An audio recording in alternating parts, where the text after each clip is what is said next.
Et l'équipe, tu es grand Seigneur, magnifique, digne de louange, des beaux chants.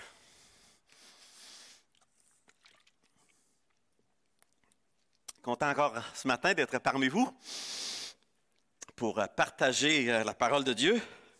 Content de savoir que c'est une chose essentielle de pouvoir se déplacer pour enseigner la parole de Dieu. C'est correct pour la santé publique. Je suis content de ça. Dans mes lectures quotidiennes des dernières semaines, oh oui, ça serait utile. Merci. Regarde, ça, c'est même... On fait bien attention, c'est bien. Les dernières semaines, je pense que, je ne sais pas si je suis le même horaire que Pasteur Benoît, mais je lis dans le livre d'Exode et de Lévitique, et là je suis rendu dans Nombre.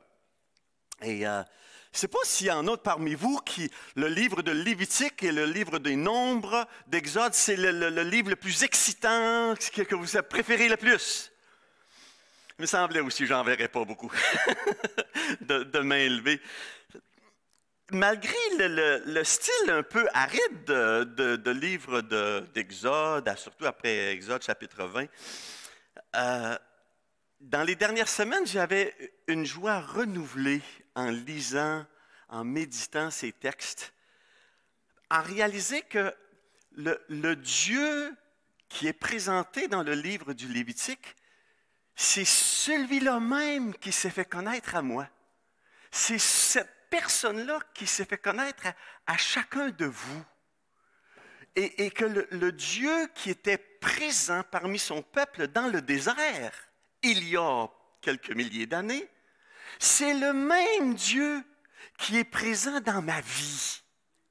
Ce Dieu-là, il est là, présent au présent dans ma vie. Et ça m'encourageait. Ça m'encourageait à entendre Benoît les dernières semaines à propos de la marche dans le désert et le veau d'or. Parce que je réalise qu'en lisant la parole de Dieu, on doit chercher à mieux comprendre qui est Dieu là-dedans, quel est son caractère, quel est le désir de Dieu pour nous, même avec les passages qui pourraient paraître arides dans l'Ancien Testament? C'est quoi son plan? C'est quoi ses promesses? C'est quoi ses avertissements? Et pas seulement lire la parole de Dieu puis l'ingérer.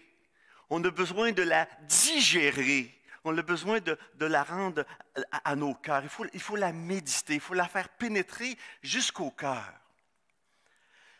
Et pas seulement la laisser passer par nos deux oreilles, dans notre tête, dans notre intellect.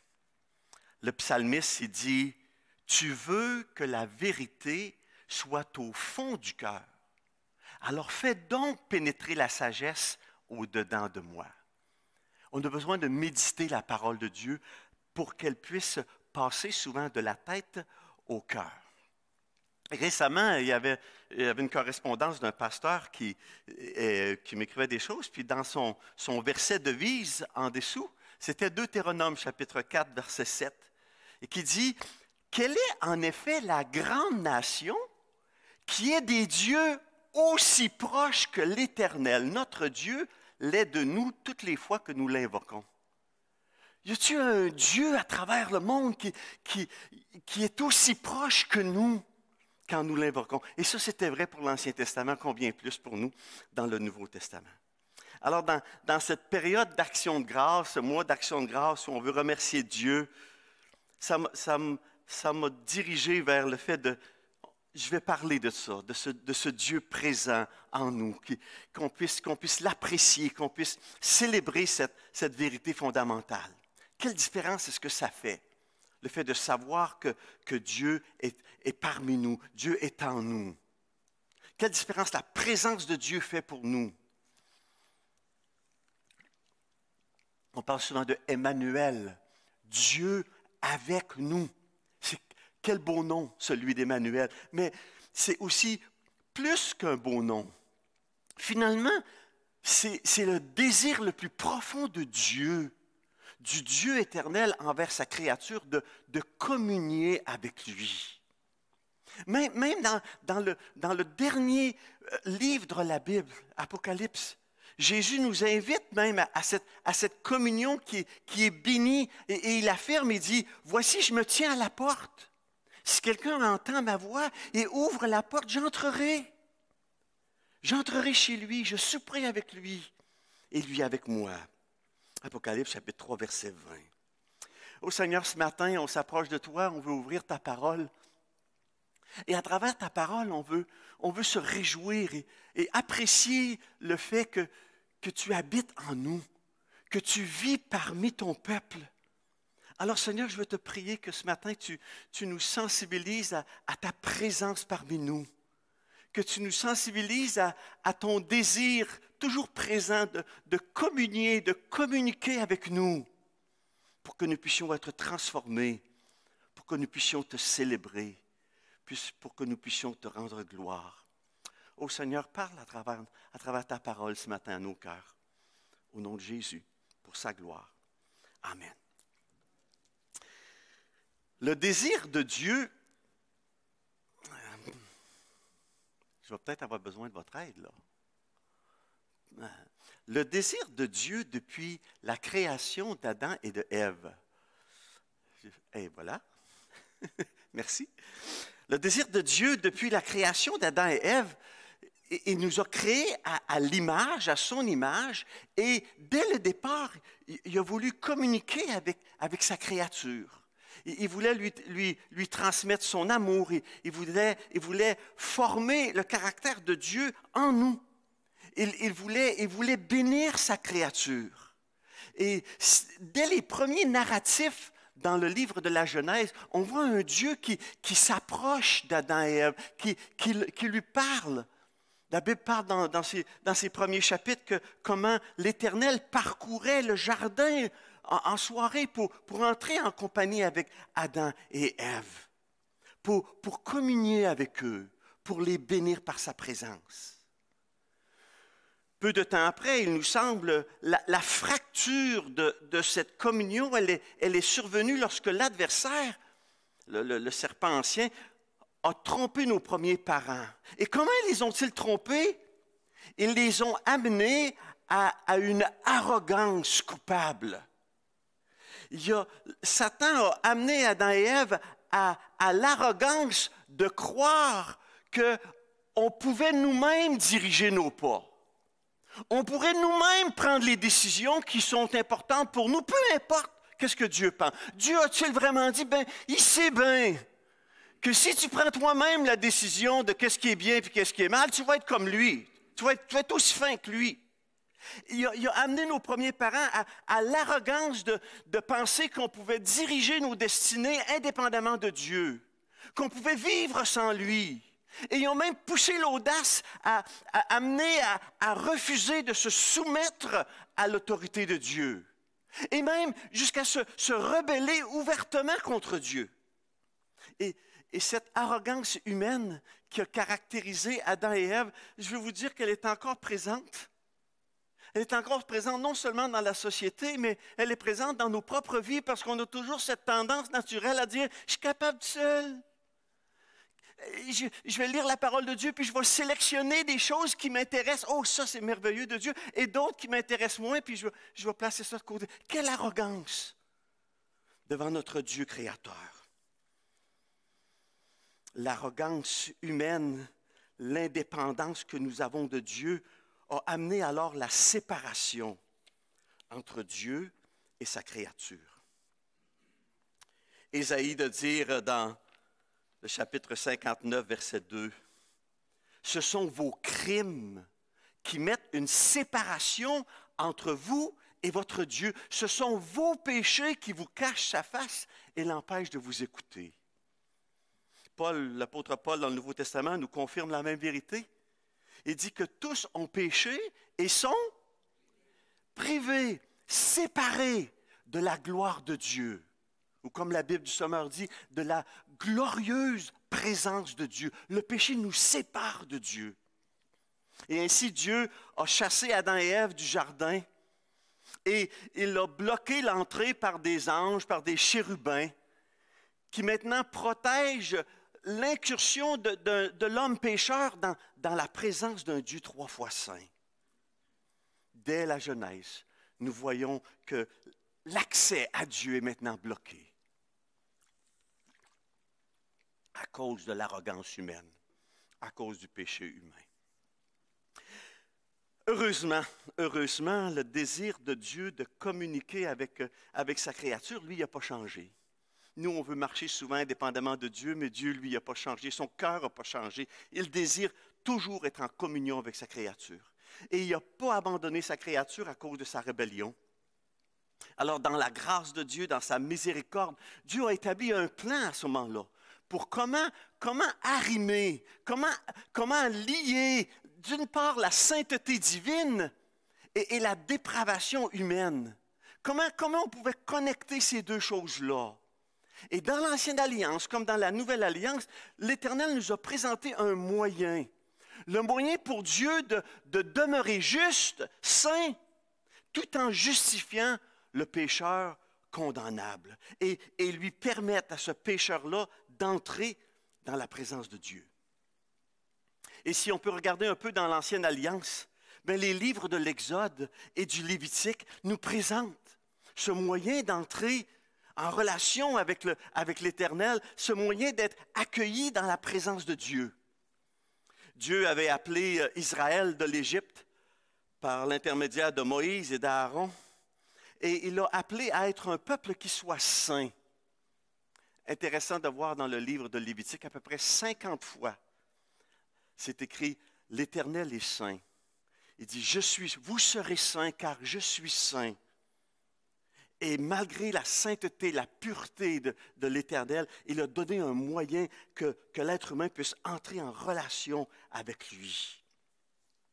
Quand Moïse était sur le mont Sinaï, avant de descendre et de découvrir le veau d'or et d'intervenir et intercéder, comme Benoît disait la semaine dernière, mais Dieu parlait à Moïse sur le mont Sinaï. Et il lui disait dans Exode chapitre 25, verset 8, « Ils me feront un sanctuaire et j'habiterai au milieu d'eux. » Ils me feront un sanctuaire, un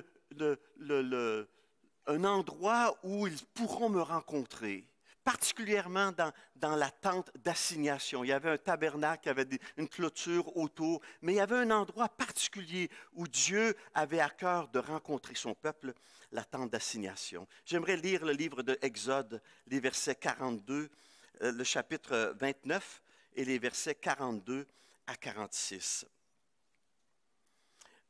Il parle à ce moment-ci du sacrifice perpétuel. Il dit à Moïse que matin et soir, ils allaient offrir un agneau en sacrifice. Et là, il dit au verset 42, et ça s'appelait l'holocauste perpétuel, jour après jour, offrir un agneau le matin, un agneau le soir. Il dit, voici l'holocauste perpétuel qui sera offert par vos descendants à l'entrée de la tente d'assignation devant l'Éternel. C'est là que je me rencontrerai avec vous et que je te parlerai. Verset 43. Je me rencontrerai là avec les enfants d'Israël et ce lieu sera sanctifié par ma gloire. Je sanctifierai la tente d'assignation et l'autel, je sanctifierai Aaron et ses fils pour qu'ils soient à mon service dans le sacerdoce. J'habiterai au milieu des enfants d'Israël et je serai leur Dieu. Ils connaîtront que je suis l'Éternel leur Dieu, qui les a fait sortir du pays d'Égypte pour habiter au milieu d'eux. Je suis l'Éternel leur Dieu. Quand l'Éternel rencontre Moïse sur la montagne, il veut communiquer à Moïse le fait que son désir, c'est d'être présent parmi son peuple, d'habiter près d'eux. Il dit, c'est là que je vais me rencontrer avec vous. Il dit, je me rencontrerai là avec les enfants d'Israël. Il dit, j'habiterai au milieu des enfants d'Israël, je serai leur Dieu. Et je vais faire ça pour habiter au milieu d'eux. Dans quelques versets, il répète à maintes reprises, je fais ça, pourquoi? Parce que je veux habiter au milieu des enfants d'Israël. Les enfants d'Israël, à ce moment-là, ils avaient connu la transcendance de Dieu. Dieu les avait libérés d'Égypte par des miracles, par des grandes choses, la mer Rouge qui s'ouvre, les plaies d'Égypte, des manifestations qui montraient que Dieu était très grand, très élevé, très puissant. Dieu est un Dieu transcendant, par-dessus tout. Mais Dieu voulait aussi montrer qu'il est celui qui est proche parmi son peuple. Ce Dieu transcendant est aussi un Dieu immanent. Et la tente d'assignation, la Bible du Sommeur le traduit différemment et mieux, je pense, parce qu'elle parle de la tente de la rencontre. Dieu avait un endroit pour rencontrer son peuple et c'était la tente de la rencontre. Dieu n'était pas seulement un Dieu qui était par-dessus son peuple, mais il était un Dieu qui était à l'intérieur de son peuple. Sa présence au milieu des enfants d'Israël à travers la tente de la rencontre. La tente d'assignation. Un mot qu'on n'emploie pas souvent, assignation. Est-ce que vous avez déjà été assigné à vous présenter en cours? On dit on fait une assignation à comparaître en cours. C'est une invitation joyeuse? Non, c'est une invitation sérieuse. Tu as besoin d'être là. Quand j'étais enseignant, je donnais des tâches aux étudiants et quelquefois, j'assignais une tâche à un étudiant.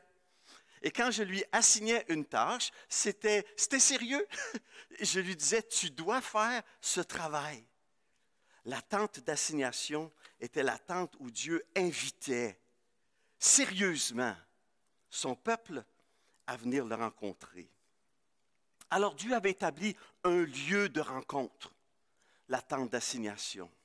Mais entre ce Dieu saint et l'homme coupable et pécheur, Dieu a aussi donné un intermédiaire entre le Dieu saint et les pécheurs.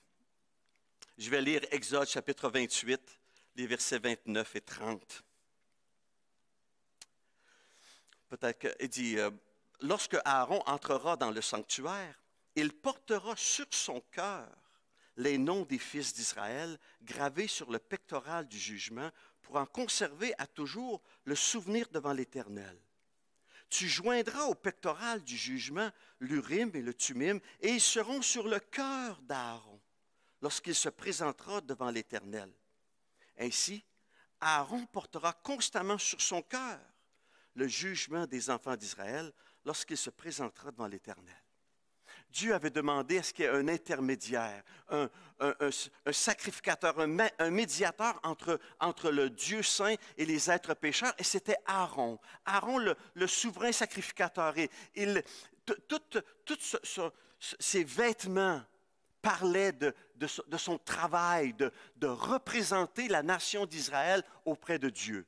Aussi, il avait à représenter Dieu auprès de la nation d'Israël, mais fondamentalement, le sacrificateur représentait les enfants d'Israël auprès de leur Dieu. Alors, il y avait premièrement une robe, une tunique blanche de fin lin qui semblait pure, mais qui était pure parce qu'elle était propre. Et par-dessus, il y avait un éphod, ce que vous voyez en rouge et bleu. Il y avait une espèce de tunique par-dessus ça. Et sur cette tunique-là, il y avait un éphod, c'est-à-dire une table carrée avec, comme vous pouvez voir, 12 pierres. Et sur chacune de ces pierres semi-précieuses, il y avait le nom d'une des tribus d'Israël.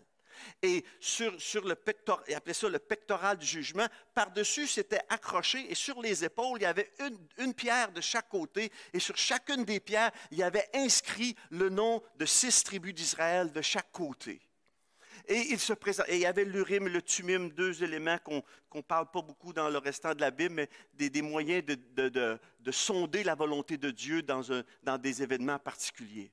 Mais le texte, il nous dit, lorsque Aaron va entrer dans le sanctuaire, il va porter sur son cœur les noms des fils d'Israël. Et il dit, ainsi Aaron constamment portera sur son cœur le jugement des enfants d'Israël lorsqu'il se présentera. Il dit un peu plus tôt, quand il a placé les 2 pierres sur les épaulettes de l'éphod, il dit, c'est comme souvenir qu'Aaron portera leur nom devant l'Éternel sur ses 2 épaules. Aaron portait sur son cœur devant Dieu, il représentait les enfants d'Israël. Et il y avait sur la tête une tiare avec l'inscription « Sainteté à l'Éternel ». Le lieu de la rencontre, la tente d'assignation.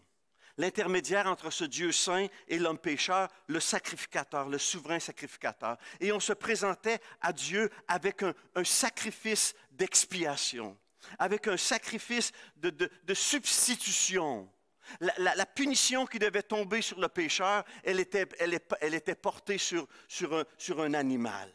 Et le livre de Lévitique nous présente justement ça, à travers différents sacrifices, la manière dont le pécheur, il pouvait s'approcher de Dieu à travers des différents sacrifices.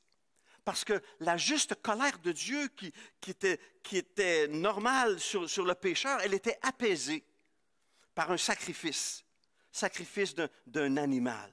Et ainsi, le pécheur pouvait être pardonné. Oh, j'aimerais lire Lévitique au chapitre 16 et les versets 3 à 5. Il dit, comme je dis, il y avait des sacrifices où les enfants d'Israël plaçaient leurs mains sur la tête de l'animal et ainsi transmettaient leur péché à l'animal, et c'est l'animal qui mourait à la place du pécheur, et ainsi ils pouvaient s'approcher de Dieu. Et ça l'arrivait régulièrement, mais une fois par année, il y avait une rencontre particulière, une fête annuelle qu'on appelait le jour des expiations. Ça fait 3 semaines, je pense, le peuple juif, il continue la Yom Kippour que l'on entend sur le jour des expiations, peut-être au pluriel Yom Kippourim au pluriel, mais c'était une rencontre, un sacrifice annuel par année, et c'est ça que je lis présentement dans Lévitique au chapitre 16 et le verset 3 à 5. Il dit, voici de quelle manière Aaron entrera dans le sanctuaire. Il prendra un jeune taureau pour le sacrifice d'expiation et un bélier pour l'holocauste. Il se revêtira de la tunique sacrée de lin et portera sur son corps des caleçons de lin. Il se ceindra d'une ceinture de lin et il se couvrira la tête d'une tiare de lin. Ce sont les vêtements sacrés dont il se revêtira après avoir lavé son corps dans l'eau. Il recevra de l'assemblée des enfants d'Israël 2 boucs pour le sacrifice d'expiation et un bélier pour l'holocauste. Aaron offrira son taureau expiatoire et il fera l'expiation pour lui et pour sa maison. Dans le jour d'expiation, le souverain sacrificateur portait d'abord seulement les vêtements, la tunique de lin blanc, tout blanc, et d'abord il prenait d'abord un sacrifice pour lui et pour sa famille. Alors il y avait un taureau en sacrifice d'expiation, de paiement pour les péchés, et il y avait lui aussi un bélier en holocauste. Et une fois qu'il avait fait ça, il recevait des enfants d'Israël deux boucs, il recevra des enfants d'Israël 2 boucs, un pour le sacrifice d'expiation, pardon des péchés, paiement pour les péchés, et un autre pour l'holocauste. Et il amenait aussi un bélier pour l'holocauste, un bouc pour le sacrifice d'expiation, mais il y en avait 2 boucs. Un sur lequel le souverain sacrificateur confessait les péchés du peuple et il mourait, et un autre sur lequel, ayant confessé les péchés du peuple, l'autre bouc ou bélier, l'autre bouc, merci, était envoyé dans le désert, était chassé, montrant ainsi que le péché des enfants d'Israël était disparu, était pardonné. Alors, au grand jour du pardon, Aaron y offrait d'abord pour lui, pour sa famille, un taureau en sacrifice d'expiation, un bélier en holocauste, et puis par la suite, il recevait de l'assemblée de ces 2 boucs, un pour le paiement des péchés et un pour exprimer le pardon en envoyant au désert. C'était pas simple que de pouvoir s'approcher du Dieu vivant. Alors, à chaque année, c'était à l'autel des sacrifices qu'il le faisait, J'ai encore besoin que ça change. Et à chaque année, une fois par année, le sacrificateur allait plus loin dans la tente d'assignation. Il y avait le lieu qu'on appelait le lieu saint, et une fois par année, il pouvait entrer dans le lieu encore plus près de Dieu, le lieu très saint. Et comment il faisait ça? Bien, d'abord, il plaçait de l'encens sur l'autel des parfums. Et en plaçant de l'encens sur l'autel des parfums, il y avait une nuée qui se faisait, un nuage dense qui se faisait. Et là, il pouvait ouvrir le voile pour entrer dans le lieu très saint. Et là, il plaçait, il s'approchait de l'arche de l'Alliance et il aspergeait 7 fois le propitiatoire, le couvert, pour rendre, on va parler de ça, pour rendre Dieu propice. Je vais lire Exode chapitre 25, je vous déboule des choses rapidement. Exode chapitre 25, d'abord le verset 10. L'Éternel dit à Moïse, « Ils feront une arche de bois d'acacia. » Alors cette arche, on la voit en bas à gauche. Le bois d'acacia, sa longueur sera de 2 coudées, une coudée, 2 coudées, 2 coudées et demi, sa largeur d'une coudée et demie et sa hauteur d'une coudée et demie. Et dit, tu mettras dans l'arche le témoignage que je te donnerai. Le témoignage, c'était les 10 commandements que Dieu avait écrits sur 2 tables de pierre qui, finalement, ils ne se sont pas ramassés là, comme Benoît disait la semaine passée, ils ont été cassés devant le Beaux-Arts, mais il en a fait d'autres et il les a placés dans l'arche. Tu mettras dans l'arche le témoignage que je te donnerai. Tu feras un propitiatoire d'or pur. Sa longueur sera de 2 coudées et demie, sa largeur d'une coudée et demie, la même grandeur que l'arche lui-même. Tu feras 2 chérubins d'or, tu les feras d'or battu aux 2 extrémités du propitiatoire. Alors, dans le lieu très saint, il y avait cette arche-là, et cette arche, elle contenait d'une part la loi de Dieu, montrant que l'homme était pécheur, et la table sur le dessus était le propitiatoire, un endroit où Dieu devient propice, où on devient favorable, où il devient notre ami, où il devient bien disposé à notre égard. Il y avait le propitiatoire. Et par-dessus le propitiatoire, bien, il y avait des 2 anges, des chérubins, qui sont des protecteurs de la sainteté de Dieu, 2 chérubins qui se tournaient l'un l'autre et qui regardaient le propitiatoire. Et c'est à cet endroit-là que le souverain sacrificateur arrivait avec le sang des boucs, du bouc, c'était le bouc, hein? Il y a toujours des taureaux, les boucs, et il arrivait et il aspergeait 7 fois le propitiatoire. Et c'est là, entre l'arche et les chérubins, que la présence de Dieu se manifestait. Juste au-dessus du propitiatoire, entre les chérubins qui regardaient le propitiatoire, la présence de Dieu se manifestait là. Je vais lire Exode 25, les versets 20 à 22. Les chérubins étendront les ailes par-dessus, couvrant de leurs ailes le propitiatoire et se faisant face l'un à l'autre. Les chérubins auront la face tournée vers le propitiatoire. Tu mettras le propitiatoire sur l'arche et tu mettras dans l'arche le témoignage que je te donnerai. Et regardez, c'est là que je me rencontrerai avec toi du haut du propitiatoire entre les 2 chérubins placés sur l'arche du témoignage. C'est là, il dit, que je vais te rencontrer.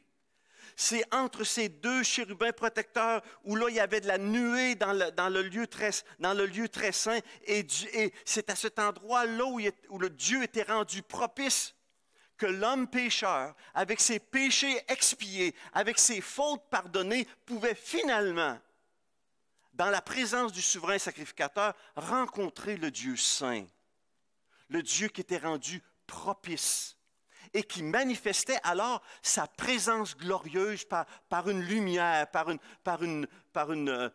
un feu que l'on appelait la Shekhina. le jour, plus tard, quand les enfants d'Israël marchaient dans le désert ou étaient arrêtés, il y avait une nuée par-dessus qui manifestait la présence de Dieu. Et la nuit, c'était une colonne visible. Et c'était toujours la manifestation de la présence de Dieu parmi son peuple. Vous vous imaginez le pécheur qui veut entrer en relation avec le Dieu 3 fois saint? C'était complexe, c'était difficile. C'était possible seulement une fois par année où un humain pouvait entrer en présence de Dieu et communier personnellement avec lui. Même que le souverain sacrificateur, il y avait sur sa robe, il y avait des cloches en dessous. Parce que le lieu très saint, il y avait un voile, puis le lieu saint, lui aussi, avait un voile. Et si ce n'était pas bien fait, d'ailleurs,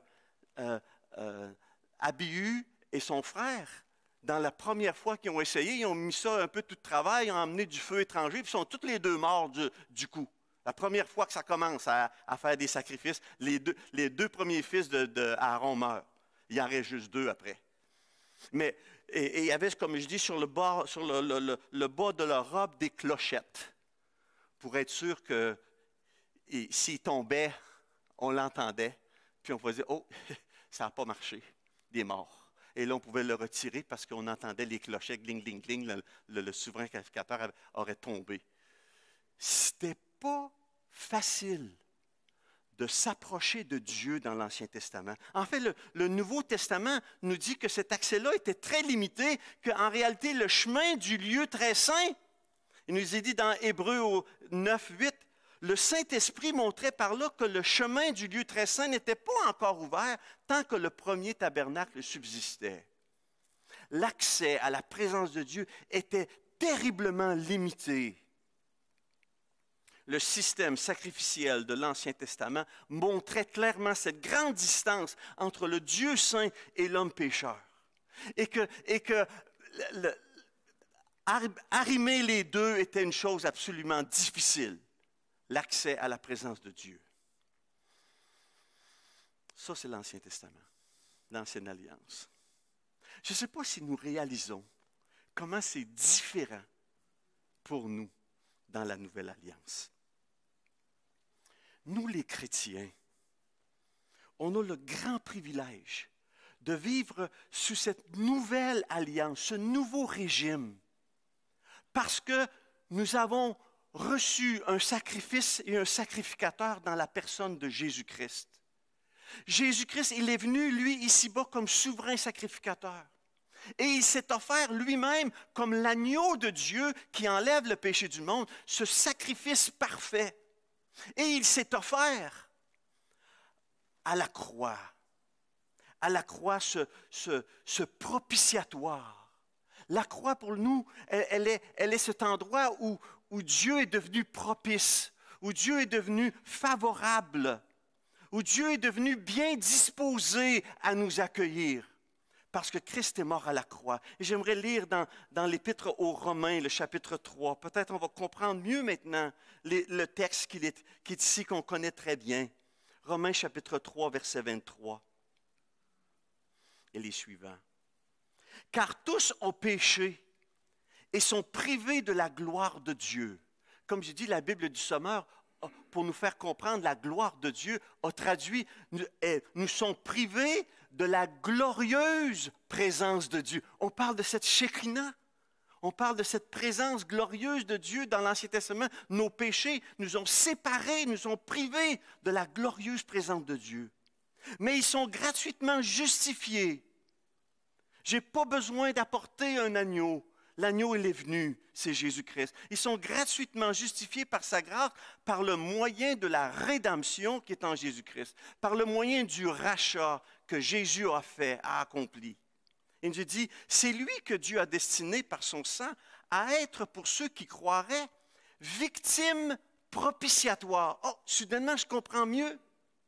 Jésus est cette victime propitiatoire et ce sang versé sur le propitiatoire de l'Ancien Testament. La croix est ce propitiatoire, cet endroit de rencontre, cet endroit où la colère de Dieu est pacifiée. Et là où Dieu devient favorable, bien disposé à notre égard. C'est lui que Dieu a destiné par son sang à être, pour ceux qui croiraient, victime propitiatoire, afin de montrer sa justice, parce qu'il avait laissé impunis les péchés commis auparavant au temps de sa patience, afin, dis-je, de montrer sa justice dans le temps présent, de manière à être juste, tout en justifiant celui qui a la foi en Jésus. Le pécheur, privé de la glorieuse présence de Dieu, est maintenant déclaré juste par le sacrifice rédempteur qui paie, le sacrifice rédempteur de Jésus qui, lui, est cette victime propitiatoire élevée entre le ciel et la terre. Et la croix, alors, devient ce lieu de rencontre entre le coupable condamné par la loi de Dieu, ce Dieu 3 fois saint, et ce coupable condamné a accès à Dieu par le sacrifice parfait de Jésus-Christ. Oh, ça réjouit mon cœur de savoir que j'ai maintenant accès auprès de Dieu, pas à cause de ce que nous avons fait, mais à cause de ce que Jésus a fait pour nous. Nous avons maintenant un libre accès auprès de Dieu. Il y a un chant qui revenait dans ma tête dans ces dernières semaines, un vieux chant encore, qui nous dit sur le mont du Calvaire, peut-être vous pouvez chanter avec moi. Il était une croix où Jésus souffrit tant de douleurs, et c'est là qu'il mourut sur cet infâme bois, pour sauver le plus vil des pécheurs. Cette croix me sera toujours chère. Elle est gloire et victoire pour moi. Et par elle, en la maison du Père, la couronne est offerte à ma foi. Quelle merveilleuse vérité, ce Dieu présent maintenant parmi nous. Ma question ce matin, pour vous comme pour ceux qui nous écoutent, est-ce que cette rencontre éternellement bénéfique avec Dieu pour le pardon de nos péchés, est-ce que ça a eu lieu?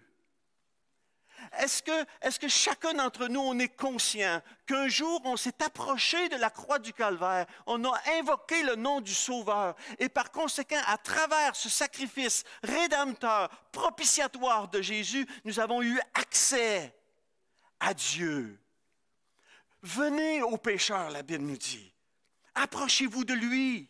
Cherchez l'Éternel pendant qu'il se trouve. Invoquez-le tandis qu'il est prêt. Que le méchant abandonne sa voie et l'homme d'iniquité ses pensées, qu'il retourne à l'Éternel qui aura pitié de lui.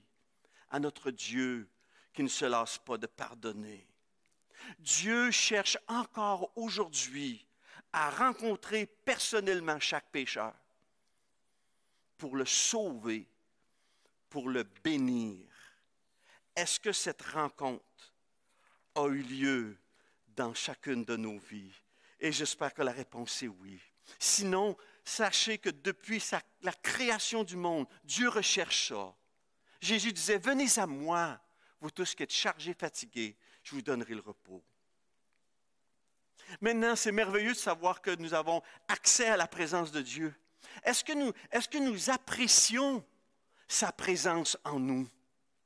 Parce que le salut, c'est plus que le pardon des péchés. Le salut, c'est jouir sans entrave de la présence de Dieu comme étant des fils adoptifs de ce Dieu. Romains chapitre 5, verset 1 nous dit, « Étant donc justifiés par la foi, nous avons la paix avec Dieu par notre Seigneur Jésus-Christ, à qui nous devons d'avoir eu par la foi accès à cette grâce. Par la foi, nous avons accès maintenant à Dieu. Le salut, c'est de pouvoir jouir sans entrave de la présence de Dieu. Le salut, c'est Emmanuel, Dieu avec nous, où le Seigneur nous dit, je suis moi-même tous les jours avec vous jusqu'à la fin du monde. Le salut, c'est la présence encore de l'Esprit de Dieu en nous. Ce que Jean nous dit, cet esprit de vérité, il sera en vous.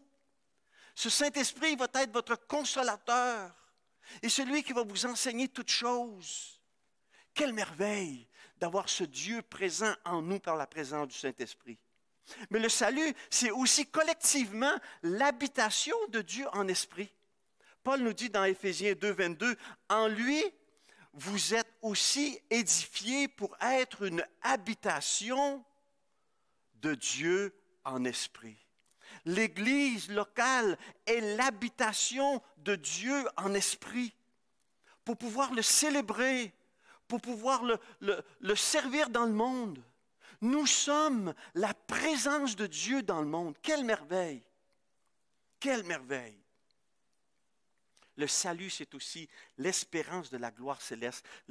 La Bible termine en Apocalypse chapitre 21, verset 3, en nous parlant de cette gloire céleste qui descend à travers la nouvelle Jérusalem. Et il nous est écrit, voici le tabernacle de Dieu avec les hommes.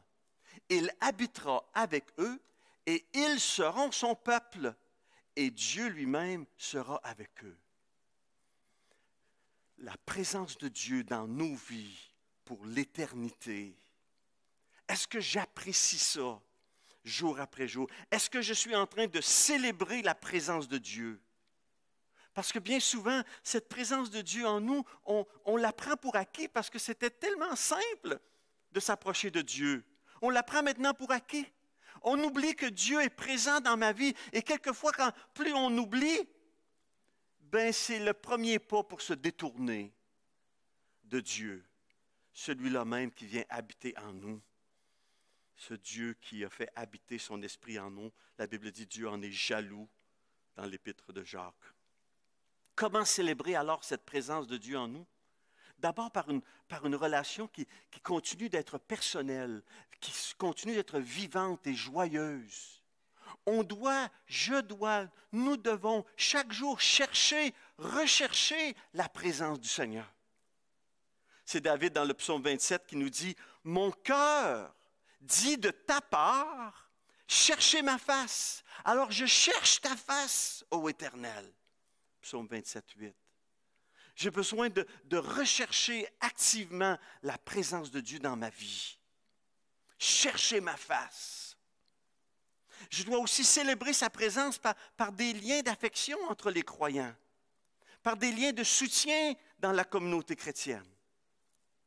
Quand Dieu nous dit de nous aimer les uns les autres, de porter les fardeaux les uns les autres, de veiller les uns les autres, c'est pour jouir de cette communion, de cette présence commune les uns envers les autres. Alors, on a besoin de célébrer la présence de Dieu autant en profitant des rencontres de congrégation, comme on le fait ce matin, et il y a 2 groupes la semaine prochaine. Notre société, elle ne nous dirige pas vers la communauté. La société nous dirige vers l'individualisme, vers l'indépendance. Elle nous dirige à limiter nos relations à des contacts qui sont virtuels dans des écrans qui sont froids et distants. Oh, je suis content d'avoir ça. Je peux écouter Benoît quand je suis à la maison.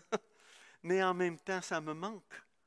Parce que la présence virtuelle n'est pas comme la présence actuelle des frères et des sœurs. Et on a besoin de célébrer la présence de Dieu en profitant au maximum de nos rencontres en congrégation. J'ai besoin de célébrer la présence de Dieu en reconnaissant sa présence et en reconnaissant son intervention. Dieu est là aujourd'hui. Dieu veille sur moi. Il marche avec moi, mon Sauveur, mon Roi. On a besoin de compter sur sa présence. David dit dans le psaume 145 que l'Éternel garde tous ceux qui l'aiment. Et dans cette période d'action de grâce, on a besoin de remercier Dieu pour sa présence, pour le fait qu'il est proche de nous jour après jour. Il marche avec nous, pour le fait qu'il nous prend par la main, qu'il est ce Dieu miséricordieux. J'aimerais terminer avec le psaume 145 qui dit, louange de David. L'Éternel est près de tous ceux qui l'invoquent, de tous ceux qui l'invoquent avec sincérité. Il accomplit les désirs de ceux qui le craignent. Il entend leurs cris et il les sauve. L'Éternel garde tous ceux qui l'aiment et il détruit tous les méchants. Que ma bouche publie la louange de l'Éternel et que toute chair bénisse son saint nom à toujours et à perpétuité. Oh, ma prière, Seigneur, c'est que ta présence soit sensible à notre foi. Seigneur, bénis-nous par ta présence. Et Seigneur Dieu, donne-nous d'être conscients de cette présence pour marcher avec toi aujourd'hui et à perpétuité. Pour ta gloire, au nom de Jésus, notre merveilleux Sauveur.